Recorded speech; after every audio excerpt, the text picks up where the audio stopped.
Saudari-saudaraku yang terkasih, berjumpa kembali bersama saya Inspirasiku di Antara. Renungan Harian Rabu 13 Oktober. Hari biasa pekan ke-28.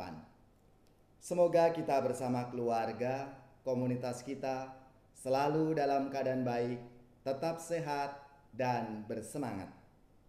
Marilah kita mengawali renungan kita dengan tanda kemenangan Kristus. Dalam nama Bapa dan Putra dan Roh Kudus. Amin. Allah Bapa yang Maha Rahim, Engkau menganugerahkan karunia kepada kami seturut rencana belas kasih-Mu. Semoga kami mendengarkan Putra-Mu yang menuntun kami untuk hidup rendah hati dan rela menerima sesama kami. Dengan pengantaraan Yesus Kristus Putra-Mu Tuhan kami, yang bersama dengan Dikau dalam persatuan Roh Kudus, hidup dan berkuasa Allah sepanjang segala masa. Amin. Dalam nama Bapa dan Putra dan Roh Kudus. Amin. Inspirasi kita hari ini dari Injil Suci menurut Lukas, bab 11 ayat 42 sampai 46. Marilah kita baca bersama dan kita renungkan. Sekali peristiwa Yesus bersabda, "Celakalah kalian, hai orang-orang Farisi, sebab kalian membayar persepuluhan dari selasih, inggu dan segala jenis sayuran, tetapi kalian mengabaikan keadilan dan kasih Allah. Yang satu harus dijalankan dan yang lain jangan diabaikan. Celakalah kalian, hai orang-orang Farisi, sebab kalian suka duduk di tempat terdepan di rumah ibadat dan suka menerima penghormatan di pasar. Celakalah kalian, sebab kalian seperti kubur yang tidak memakai tanda. Orang-orang yang berjalan di atasnya tidak mengetahuinya." Seorang ahli Taurat menjawab, "Guru, dengan berkata demikian engkau menghina kami juga." Tetapi Yesus berkata lagi, "Celakalah kalian juga, hai ahli-ahli Taurat, sebab kalian meletakkan beban yang tak terpikul pada orang, tetapi kalian sendiri tidak menyentuh beban itu dengan satu jari pun." Demikianlah sabda Tuhan. Terpujilah Kristus. Saudari-saudaraku yang terkasih, apakah Anda pernah melanggar peraturan? Dan kalau seandainya Anda melanggar lalu ada orang lain yang tahu, bagaimana reaksi mereka?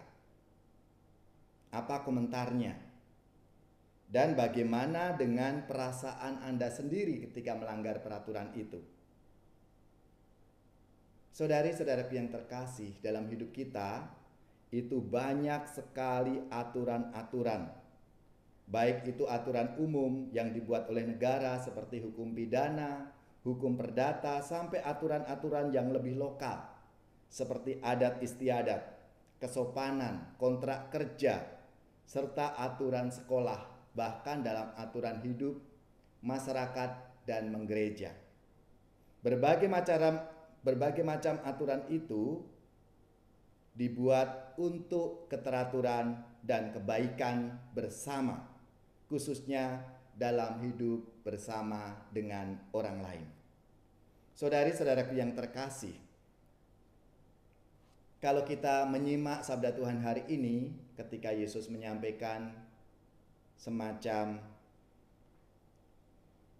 sabda celaka kepada orang Farisi, kaum dan ahli Taurat.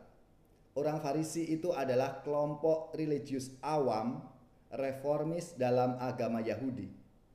Mereka tidak menentang penjajahan Roma, tetapi berusaha untuk terlibat dalam kegiatan-kegiatan ibadat di Kenisah. Mereka rajin meningkatkan ketaatan terhadap Taurat. Mereka menyampaikan gagasan untuk terus-menerus memperbarui penafsiran Taurat.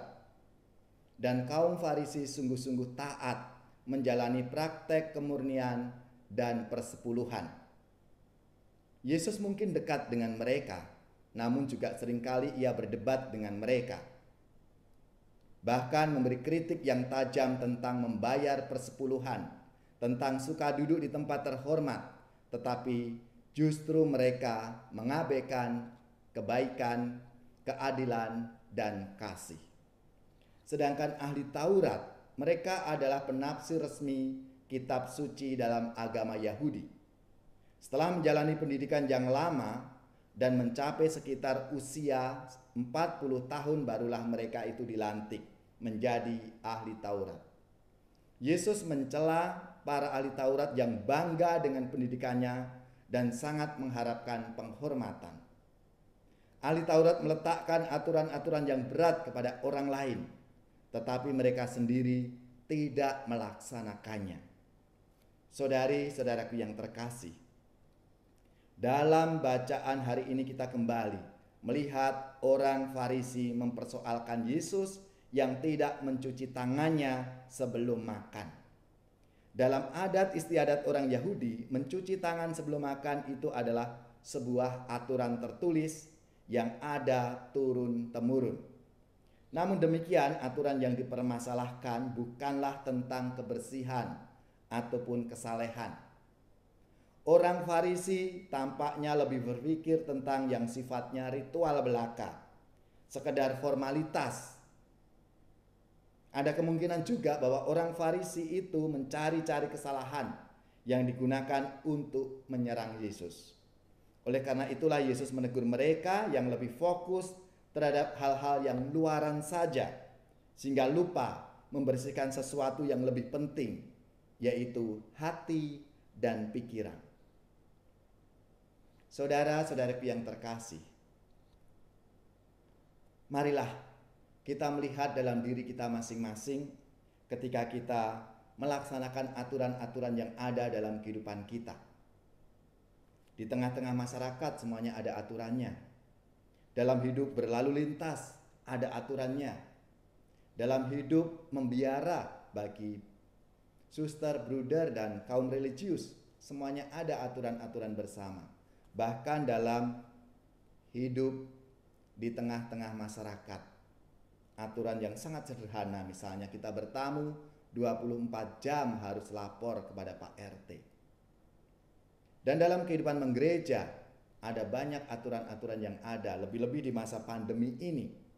Kita harus mengikuti aturan-aturan demi apa? Demi kebaikan kita bersama, demi keselamatan.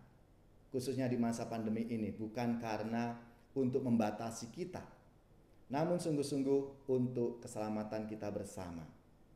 Marilah, saudara-saudariku yang terkasih, terkadang kita ini juga seperti orang-orang Farisi dan ahli Taurat itu. Kita melihat orang lain berbuat salah dan menegurnya lalu merasa lebih hebat daripadanya. Dalam kasus yang lebih parah lagi, kita merasa punya kuasa untuk menghakimi orang lain. Tanpa sadar, kita lalu merasa lebih hebat dari Allah, sehingga dapat menilai kedosaan orang lain. Oleh karena itu, marilah kita bertanya pada diri kita sendiri. Kita merefleksikan apa yang kita lakukan, apa yang kita katakan. Apakah motivasi saya kita melakukan aturan-aturan yang ada itu, atau kita menegur orang lain? Apa karena kita senang melihat orang lain salah, atau semata karena saya mengasihi orang itu, saudara kita itu, dan kita melaksanakan aturan-aturan yang ada itu demi kebaikan bersama? Marilah, saudara-saudariku yang terkasih, kita mohon rahmat, kasih Tuhan agar bisa melihat semuanya itu hanya untuk kemuliaan Tuhan dan kebaikan bersama.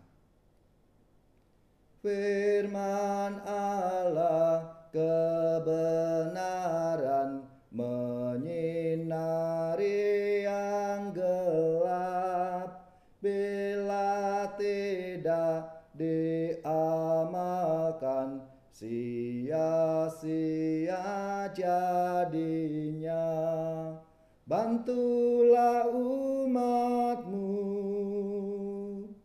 menghayati firman-Mu,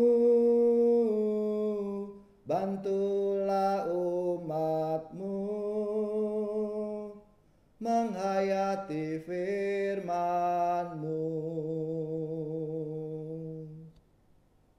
Semoga saudara-saudari sekalian, keluarga-keluarga dan komunitas kita, orang-orang yang kita doakan, mereka yang sakit, yang menderita, seluruh tugas, belajar, pekerjaan, usaha serta karya pelayanan kita dibimbing, dilindungi dan diberkati oleh Allah yang Maha Kuasa, Bapa dan Putra dan Roh Kudus.